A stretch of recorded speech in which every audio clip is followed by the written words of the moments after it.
Hello everyone, this is Darcinovia here, and this is a review on the Gambit duology. This is my last TCW related reviews. After this, I am not going to talk about anything TCW related again, unless I talk about the show in a future State of Star Wars.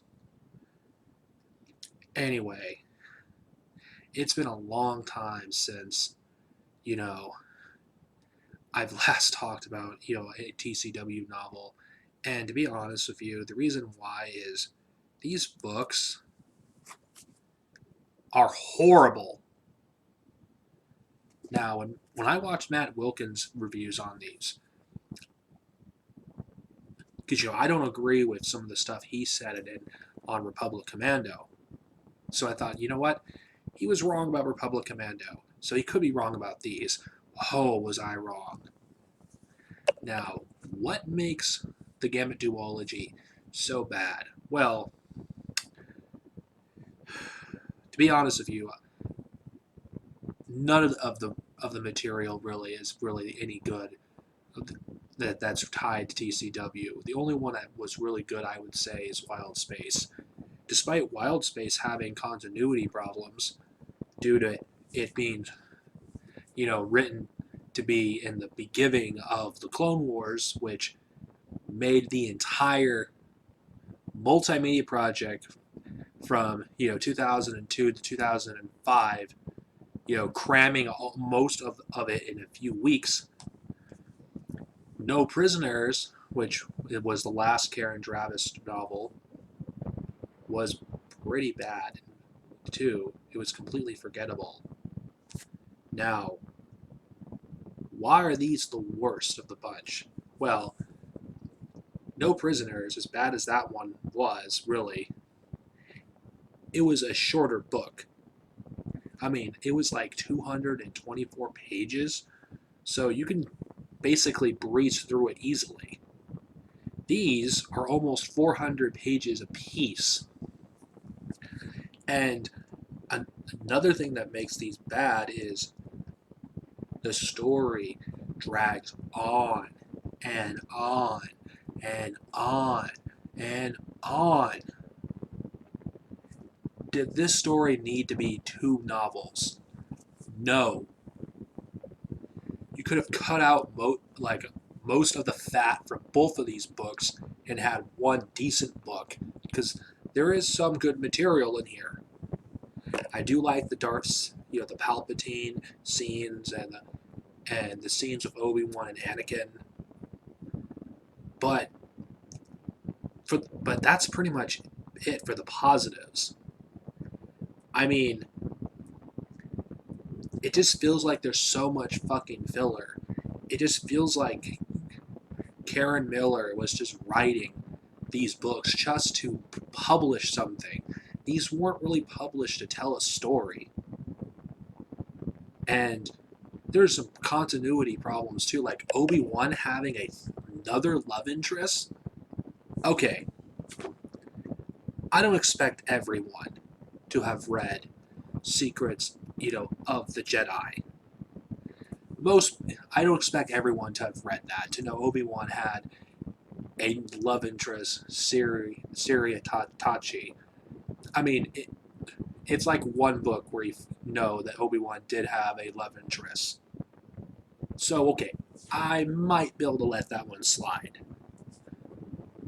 But TCW, the second fucking season, introduced his love interest, Duchess Sabine. I think that's her name. So this is well known. So how in the living mother of hell does Karen Miller not remember that Obi-Wan has a love interest? And giving him a third one makes no fucking sense. It really doesn't. Why? It is nonsense. Okay, the book isn't terribly written.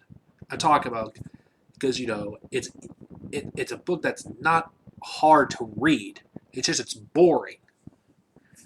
I mean, I think the Crystal Star is more entertaining than this, because at least the Crystal Star, you can laugh at how bad it is.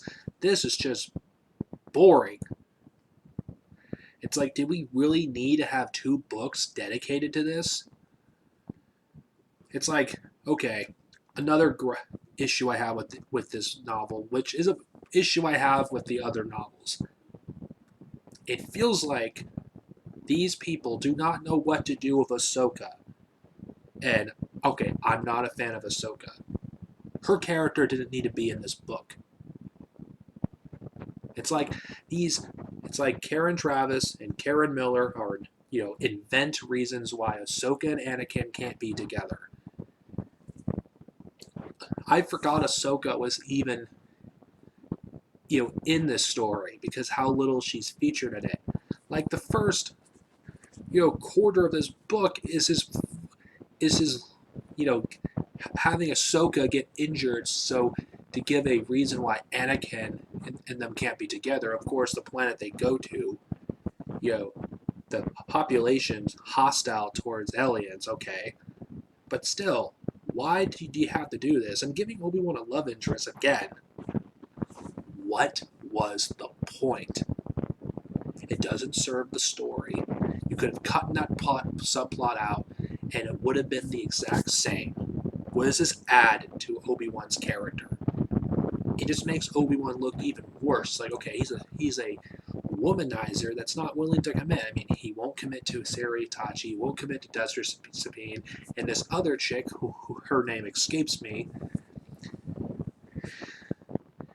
he can't even commit to anyone. It's like, this makes Obi-Wan into a complete hypocrite. Who is he to criticize Anakin or chastise him for being in love with Padme when he's been in love with 3 women, according to these novels? And the idea of a bio super weapon is so unoriginal. It's been done before. Why are you using a plot that was already done before?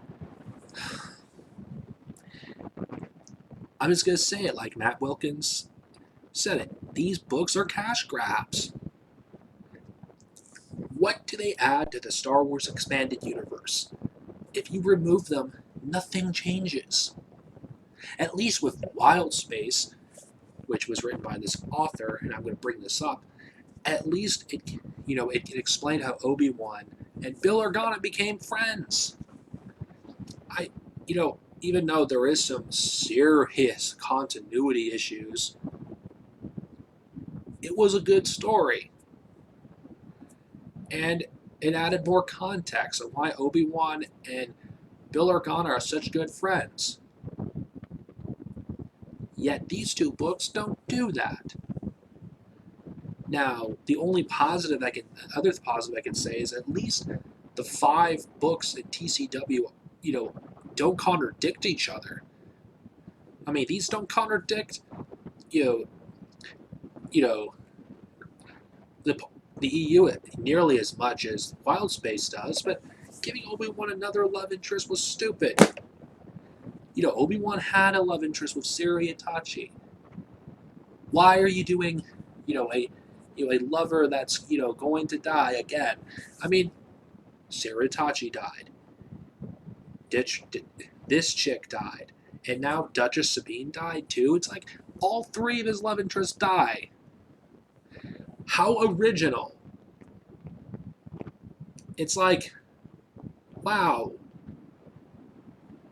I mean, if this book was maybe condensed to a shorter book, 1 book, it would have been much better for it. It would not have been anything amazing, but at least it would have been an enjoyable read. But what makes this so tedious is these books are close to 800 pages in total.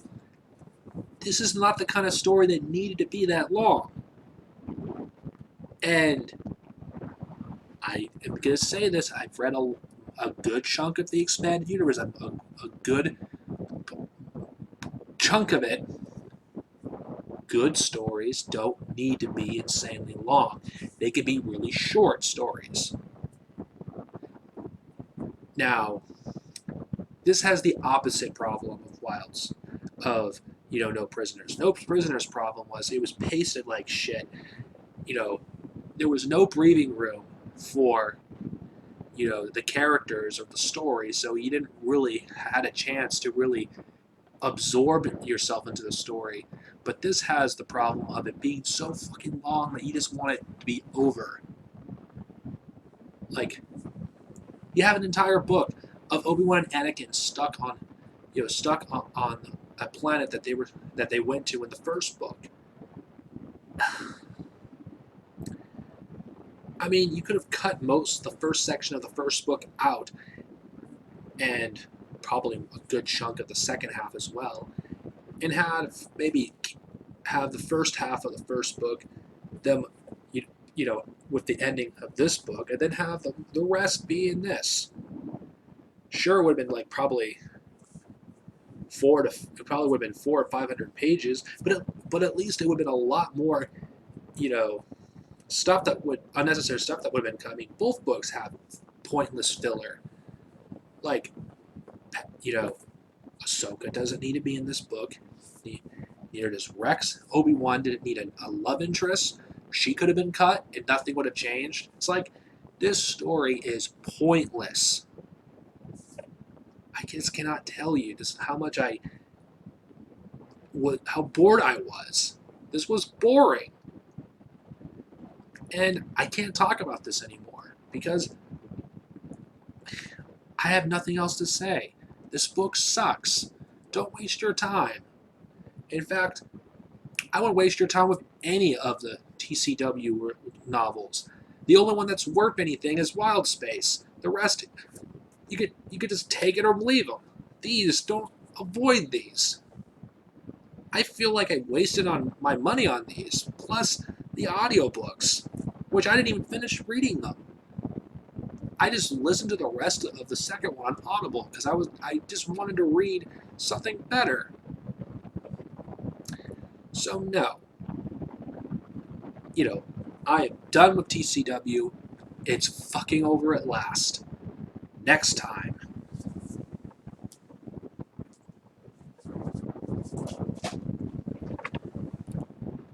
We're gonna get to some really good shit. Yeah. The TCW cringe is over at last.